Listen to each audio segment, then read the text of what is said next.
Salut chez toi, j'espère que tu vas bien. Dans cette vidéo, je viens te parler de ton identité en Jésus-Christ. C'est que tu es vraiment en Jésus-Christ. Et parlant de ton identité, nous allons nous attarder sur là où tu es dans le monde spirituel. Là où Dieu t'a placé dans le monde spirituel. Là où tu es par rapport aux problèmes de la vie, par rapport aux maladies, par rapport aux difficultés que tu rencontres dans la vie. La première des choses que je te dirais est que tu es dans les lieux célestes en Jésus-Christ. Dieu t'a placé dans les lieux célestes en Jésus-Christ. Éphésiens 2, 5 à 6. Nous qui étions morts par nos offenses, il nous a rendus à la vie avec Christ. C'est par grâce que vous êtes sauvés. Il nous a ressuscités ensemble et nous a fait asseoir ensemble dans les lieux célestes en Jésus-Christ. Ce verset est en train de dire que Dieu nous a ressuscités ensemble avec Jésus-Christ et nous a amenés dans les lieux célestes avec Christ. Avant que Christ soit amené au ciel, Dieu l'a d'abord ressuscité des morts. Et la Bible dit que nous sommes morts avec lui, ressuscités avec lui. Et quand il est monté au ciel, Dieu nous a amenés au ciel ensemble avec lui. Nous savons que Christ est mort à la croix, il est ressuscité et Dieu l'a amené dans les lieux célestes à sa droite. Ce verset est en train de dire que quand il est monté au ciel, Dieu nous a amenés ensemble avec lui dans les lieux célestes. L'Écriture nous informe que ce n'est pas seulement Jésus-Christ qui est mort, ressuscité et amené au ciel dans les lieux célestes. L'Écriture nous précise ici que nous sommes morts avec lui, ressuscités avec lui et avec lui ensemble. Nous sommes montés dans les lieux célestes, là où le Père nous a amenés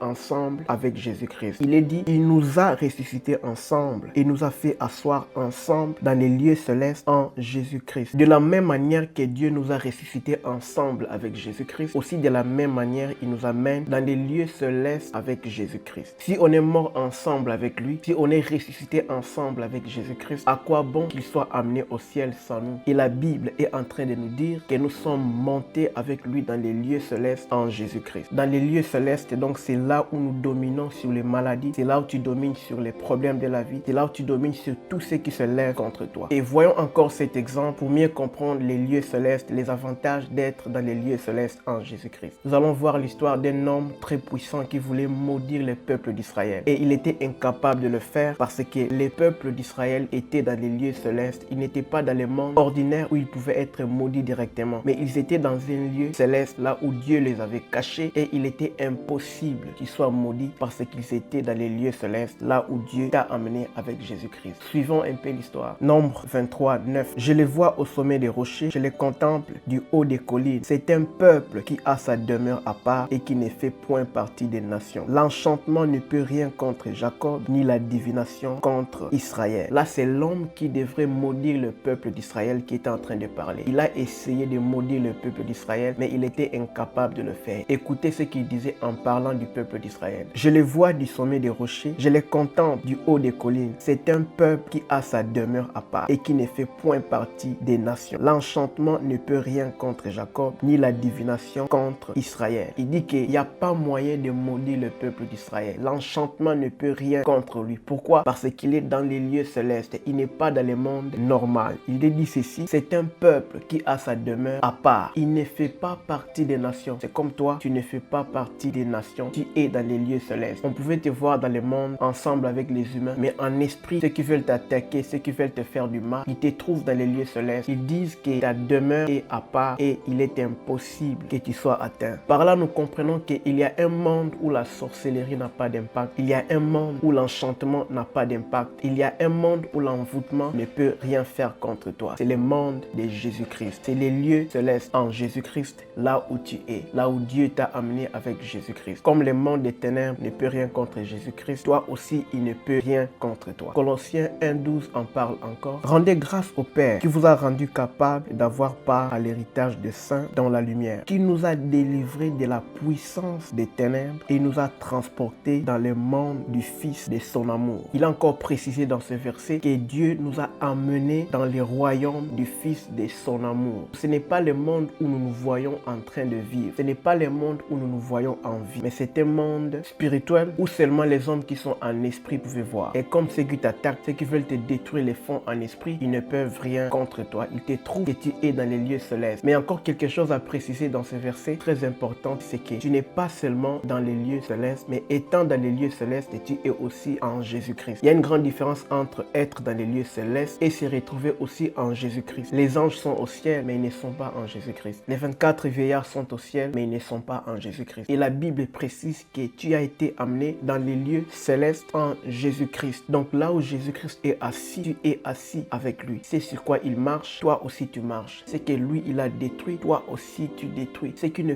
peut rien contre lui ne pourra aussi rien contre toi, puisque tu es en Jésus-Christ. Ephésiens 2:6. Il nous a ressuscités ensemble et nous a fait asseoir ensemble dans les lieux célestes en Jésus-Christ. Tu es en Jésus-Christ. Et comme tu es en Jésus-Christ, là où il est, toi aussi tu es avec lui. Ephésiens 1:20 jusqu'à 22. On parle de Jésus en le faisant asseoir à sa droite dans les lieux célestes, au-dessus de toute domination, de toute autorité, de toute puissance, de toute autorité et de tout nom qui se peut nommer, non seulement dans le siècle présent, mais encore dans les lieux célestes, mais encore dans le siècle à venir. Il a tout mis sous ses pieds. Dieu a mis tout sous ses pieds. Étant en Jésus-Christ, tout aussi est sous tes pieds, puisque toi tu es en Jésus-Christ. Qu'est-ce qui est sous tes pieds? C'est tous les problèmes que tu traverses dans la vie. La peur, les doutes, les troubles, les guerres, les maladies, les chèques, les attaques, les dominations, les autorités. Tout ce qui s'élèverait contre toi, Dieu a mis cela sous tes pieds. Et nous parlons de ce que tu es en Jésus-Christ. Qu'est-ce qui est alors en Jésus? Nous venons de voir ce qui est sous ses pieds, les dominations, les autorités, les problèmes de la vie. Mais on voudrait aussi comprendre ce qui est aussi en Jésus-Christ là où tu vis. Pas seulement ce qui est sous tes pieds, mais ce qui est aussi en Jésus-Christ là où tu vis. Voyons ce qui est en Jésus-Christ. Colossiens 2:9. Car en lui habite corporellement toute la plénitude de la divinité. Vous avez tout pleinement en lui, qui est le chef de toute domination et de toute autorité. Là-bas, ce verset est en train de préciser que tu as tout en Jésus-Christ. C'est là où il y a la plénitude de Dieu. La plénitude de la divinité, c'est en Jésus-Christ. Et comme tu es en lui, tu es avec toute la divinité de Dieu en lui. Colossiens 2:3. Voyons toujours ce qui est en Jésus-Christ. Mystère dans lequel sont cachés tous les trésors de la sagesse et de la science. En Jésus-Christ, il y a la sagesse. En Jésus-Christ, il y a l'intelligence. Si tu as besoin d'intelligence, si tu as besoin de la sagesse, c'est là où tu